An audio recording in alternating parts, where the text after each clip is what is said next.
Hi, Todd Strassaw here, and what am I up to today? Well, I'll tell you.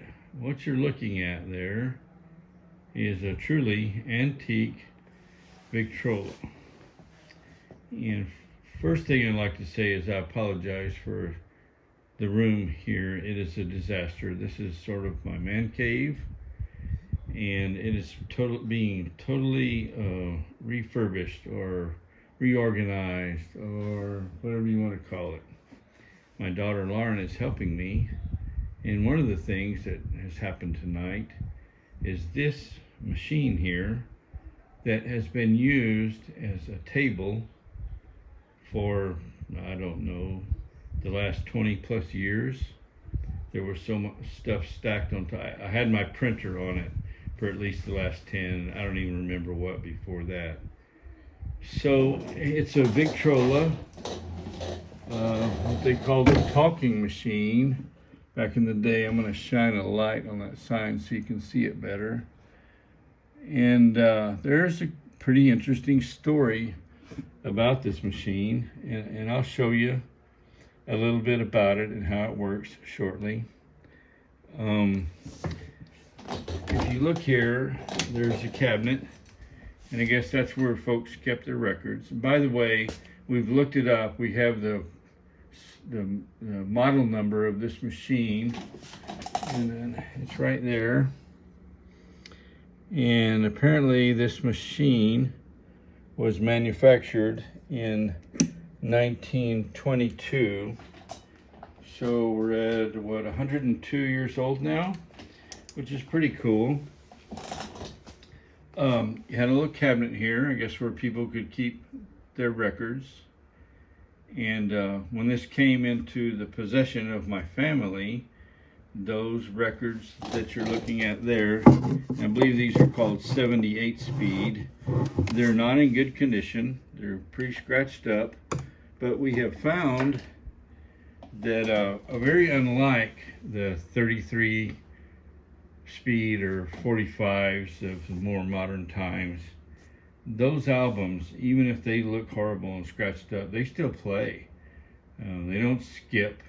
They don't crack. They have a little, like, a staticky noise, but it's not bad. I mean, you can still hear the music.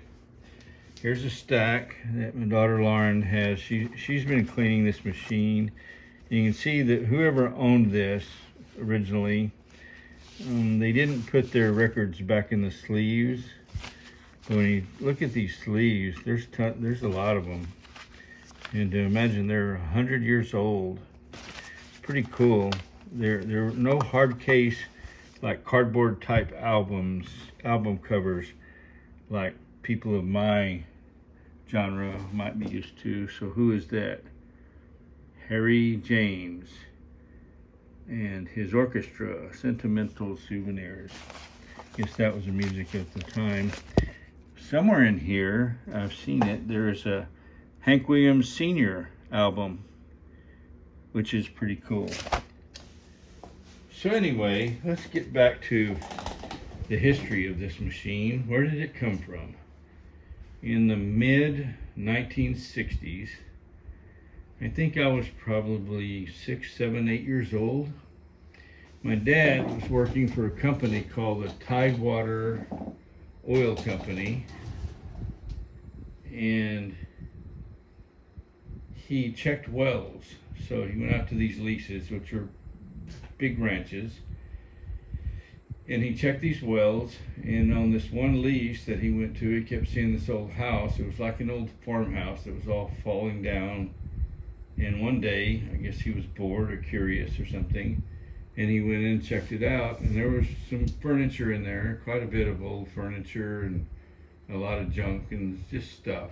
It's been abandoned apparently for a long time. And this Victrola talking machine was in there. So of course, he didn't just like, man, I like that, I'm gonna take it. As it turns out, my grandmother, my dad's mother, her brother's wife owned that ranch. The family owned that ranch. It was called a Sinclair Ranch. And my dad knew Miss Sinclair. They called her Old Lady Sinclair, no offense.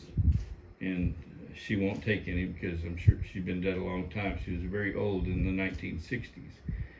So my dad asked Miss Sinclair about it, and she said, Richard, if there's anything in that old house you want, you take it. I could care less. So he went and he got this, and he knew my mom loved antiques. And she's always loved antiques. And he brought it home, and of course she was very happy about this. It's pretty cool. So we talked about this where you might keep your records. So volume control, if you open one door, okay, if you close the doors, it's pretty quiet, but you can still hear it. So let's do that. Over here on the side, you're gonna see a wind-up handle. You wind it up. There's no power cord. This machine does not require electricity. And it's wound up enough to play a record, and you can see the stylus here. I'm not sure they call it a stylus back then. Pretty crude. It's got a needle right here. I don't know if you can see that. Let me try. So anyway, there's a needle on the end of that. And apparently needles wore out a lot more often than the styluses do on more modern turntables and things. So over here, in these little tubs, like if I pull that out and you look in there, there's probably, let me get my little flashlight here. I don't know, there's probably 100 extra needles in there. And if I ever need any new needles, I don't think I can get them from Amazon. We'll see.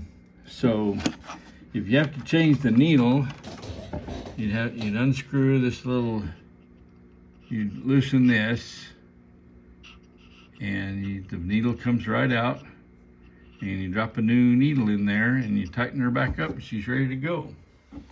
So it's not turning now because the brake is on. You see this lever over here? That's the brake. So I'm going to release the brake, and bingo, we got action. We're turning. And I'm going to drop, see if I can do this.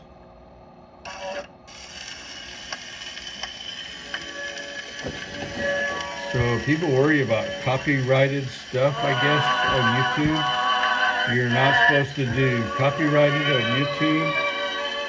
Well, I'm gonna take a wild ass guess that YouTube is not gonna recognize this music and shut down my video or whatever they do. Anyway, so there you go. And if that isn't loud enough for you, you really want to party out, then you open one door. Oh yeah, there we go. We cranked her up now. And if things really get to jiving, and it's time to freaking party, we open both doors up. Oh yeah. We are freaking melting the house down now. Heck yeah. Woohoo! All right. So, anyway, I think that's it. That's a Victrola talking machine. And I think I'm going to go look for that Hank Williams Sr. record. I think it's like I don't remember the song. Oh, it's Take These Chains From My Heart is, oh, and by the way, for this album, like on a 33 that you would buy in 33 1/3, whatever it is, what I used to buy in the 1970s. Okay, I'm gonna put the brake on here. So you got like 5 songs per side, and played on both sides. So you got 10 songs per album. On this thing, you get 1 song per side. So every time you bought an album, you got 2 songs. And I think that's it. I think I've started closing my videos with may your blessings be many and your troubles be few. And I'm going to close with that. Thank you for watching, and please like and subscribe. Yep. Adios, folks.